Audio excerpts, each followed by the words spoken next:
Comment reconnaître un homme généreux au lit? Bonjour à toutes et à tous, c'est Fabrice Julien, coach auteur, expert en séduction et sexualité. Et dans cette vidéo, on va voir comment reconnaître un homme généreux au lit.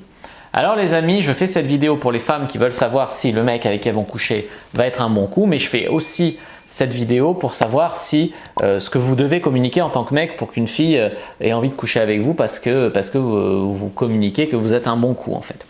Alors tout d'abord, la première chose dont je voudrais vous dire, c'est qu'il faut être généreux en dehors du lit avant d'être généreux dans le lit. Alors je ne dis pas être un pigeon, d'accord? Je ne dis pas payer pour tout, non, mais montrer quand même que tu es gentil, peut-être que voilà, tu n'es pas radin en tout cas. Si tu n'es pas généreux, en tout cas tu n'es pas radin, que tu as bon cœur, que tu es gentil, que tu t'intéresses un peu à elle. Je veux dire, ce n'est pas que son cul qui t'intéresse, tu t'intéresses un peu à sa vie. Voilà, ce genre de choses. En deux, c'est la manière dont vous allez parler du sexe. Alors, il y a une croyance populaire qui dit c'est ceux qui en parlent le plus qui en font le moins. Je passe ma journée à en parler dans les vidéos et pourtant j'en fais beaucoup. En fait, ce n'est pas ceux qui en parlent le plus qui en font le moins ou voilà.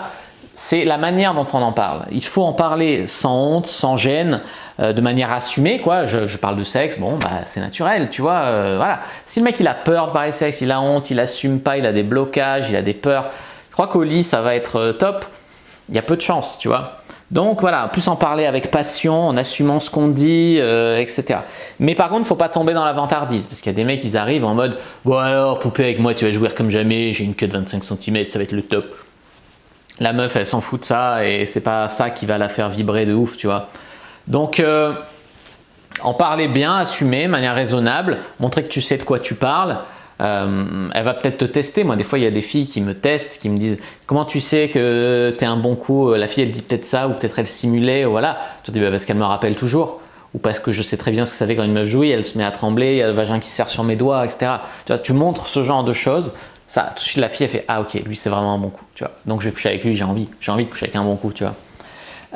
Voilà. Donc, mais pas tomber dans la vantardise. Après, ce que j'allais vous dire, souvent la fille, en tant que femme, faut écouter son instinct. Je veux dire, tu le sens, soit au non-verbal, à l'énergie qui est dégagée, tu le sens que le mec il va assurer. Un petit truc, tu vois, s'il est habile de ses mains, déjà tu vois s'il a une bonne hygiène, s'il a les ongles propres, les ongles coupés, etc. Et puis sa manière de te toucher quand il dit bonjour, être un petit peu tactile, sans trembler. Après, il y a des mecs qui sont très nerveux en séduction, mais qui assurent au lit après, une fois que le premier stress est passé. Bien sûr, rien n'est absolu. C'est juste des repères que je donne ici. Qu'est-ce que j'allais vous dire d'autre? Oui, son langage corporel, sa façon de se toucher, son hygiène, son odeur, peut-être que ce soit ses phéromones ou son parfum. En tout cas, le mec, il a apporté de la valeur à pas avoir une auréole sous les bras. Il a apporté de la valeur à avoir les ongles propres pour te doigter. Il a apporté de la valeur à tout ça. Ça montre déjà qu'il ne s'en fout pas et qu'il te respecte un peu. Donc, tu vois, il pense aussi à ton confort et au plaisir de la femme. Donc, ça, c'est important. Et en dernier repère, je dirais que le mec, il a des capotes. Alors, ça ne veut pas dire que les femmes ne doivent pas s'occuper des préservatifs. Les femmes sont autant concernées que les hommes par le préservatif. Je dis juste que tout le monde devrait s'en préoccuper, en fait.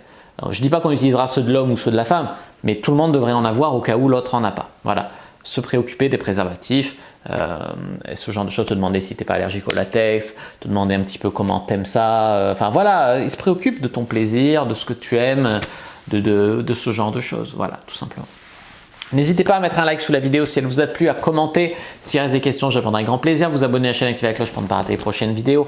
Me suivre sur les réseaux sociaux, Instagram, Twitter, Facebook. Rejoignez le groupe privé de la communauté de la Cyprine sur Facebook pour rejoindre les gens qui, comme nous, s'intéressent à la sexualité et à la séduction. Et les amis, téléchargez votre guide gratuit offert « Comment rendre une personne accro par le sexe » dans la description de la vidéo. Moi, je vous dis à bientôt et que le dieu de la séduction et de la sexualité soit avec vous les amis.